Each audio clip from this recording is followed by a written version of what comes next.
a voulu aujourd'hui montrer de manière civilisée notre désaccord par rapport à cette manière d'agir de la Sénélec. Nous avons eu la surprise de voir le directeur général parce qu'il n'était pas prévu de le rencontrer. Il était là avec beaucoup de ses collaborateurs, beaucoup de directeurs, de chefs de service et puis le syndicat Maison. Donc nous l'en remercions. Ce qu'il en ressort, c'est qu'aujourd'hui, ils acceptent qu'il y a effectivement un problème, mais que ce n'est pas eux qui vont régler ce problème parce qu'il y a un comité de régulation du secteur de l'électricité. Et donc, aujourd'hui, ils nous demandent de nous rapprocher de ce comité, ce qui était déjà prévu, parce que c'était la prochaine étape, la semaine prochaine pour nous. Et puis, ils demandent à tous les citoyens qui ont un problème avec les factures d'aller les déposer dans les agences. Donc, on s'est entendu pour pouvoir récupérer tous ces, collecter toutes ces factures problématiques, de se donner un délai d'1 mois. Nous voulions un délai de 15 jours. Ils ont dit que c'était trop court parce que c'est sûr que quand on va dire aux gens « allez déposer vos factures dans les agences », ça va créer un appel d'air. Donc tout le monde va se lever. Donc ils ont demandé un peu plus de temps pour pouvoir les étudier. Et donc nous, de notre côté, nous leur avons dit d'accord, mais nous continuons aussi la mobilisation. Aujourd'hui, quand nous sommes arrivés, la facture était à 34 000. Le temps qu'on sorte de la réunion, 1h30 après, elle est montée à 35 000 signatures. C'est vous dire qu'aujourd'hui, la colère des Sénégalais face à cette hausse des factures est réelle. Ce n'est pas quelque chose, c'est pas une manipulation ou une invention, une vue de l'esprit. Elle est réelle. Et de ce pas, d'ici, nous allons partir voir le médiateur de la République qui nous attend en attendant les autres étapes que sont l'Assemblée nationale et puis le comité de régulation du secteur de l'électricité. On attend justement qu'elle fasse son travail de médiation parce que voilà, ils sont là, le médiateur est là aussi. On n'en entend pas parler, mais ils font beaucoup de médiation souterraine. Parfois, je ne peux même pas appeler ça souterraine, mais c'est juste parce que ce n'est pas médiatisé. Donc voilà, et puis nous aujourd'hui, à ce niveau de colère de la population, il est temps que le médiateur intervienne. Vous pouvez savoir qu'elle est générale. Je m'amusais en taquinant les policiers qui étaient là, chargés de la sécurité, et je leur ai dit, mais il y a une facture Yorkoul. Et puis ils m'ont dit, mais oui, Yorkonakay. Donc la hausse touche tout le monde, les ménages comme les entreprises. Et cette hausse aujourd'hui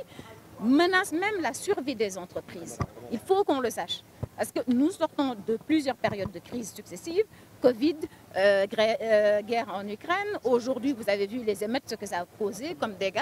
Et puis aujourd'hui, on nous présente des factures comme ça. Il faut aussi à un moment donné savoir dire stop. Et nous disons stop à la Sénélec.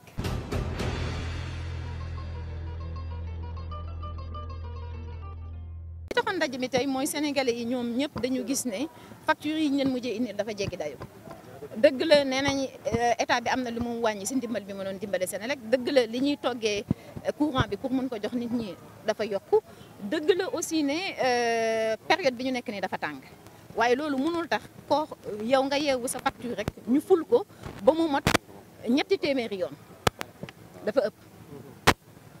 ëpp te loolu jusqu'à présent Sénélec tegagul dara lu leer sunu loxo parce que mënoo ne koo xam ne da doon fay 15 000 ñu indi ko facture 250 000 wala 300 000 kooku si diggante bi en un mois dafa dem jënd climatiseur wala loolu ñu ngi ko siy jaajëfal parce que vraiment xalaatuñ ko woon ñoom d'accord nañ effectivement yëg nañ li Sénégalais yi wax yëg nañ ko mais nee nañ du si ñoom parce que du ñoom ñooy fixer prix électricité bi te ñoom yokkuñ léegi dañu ne nañu dem si commission de régulation du secteur de l'électricité ñun sax loolu lañ naroon parce que semaine prochaine loolu moo nekkoon prochaine étape bi ñu naroon def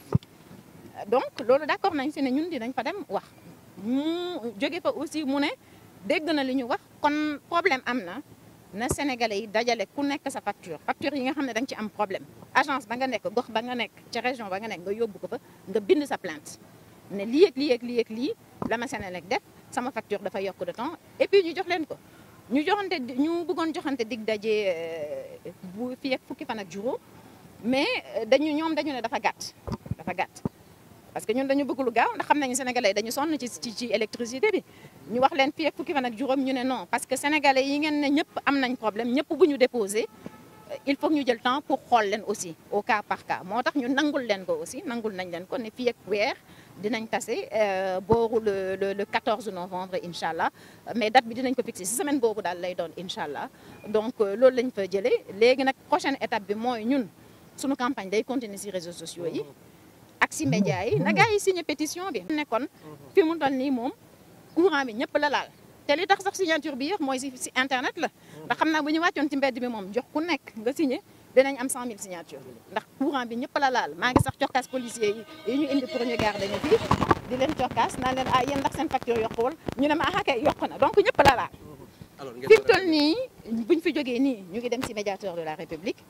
bu ñu jógee médiateur de la République semaine prochaine dinañ wut ay rendez-vous ak commission bi toppatoo régulation secteur électricité bi ensuite dinañ aussi ñaan audience bureau de l'Assemblée nationale wala président de l'Assemblée nationale kuñ ci mën a gis rek parce que aussi ñooñu ñoo fi toogal askan wi ca pencum ndaw réew ma voilà mais nag xeex bi day wéy de Senelec moom faaw ñu wax ñu lu tax suñu facture yi yokku et il faut aussi à un moment donné Senelec aussi mu arrêté ni muy jëflante rek client am moo tax ma ne leen stop dafa doy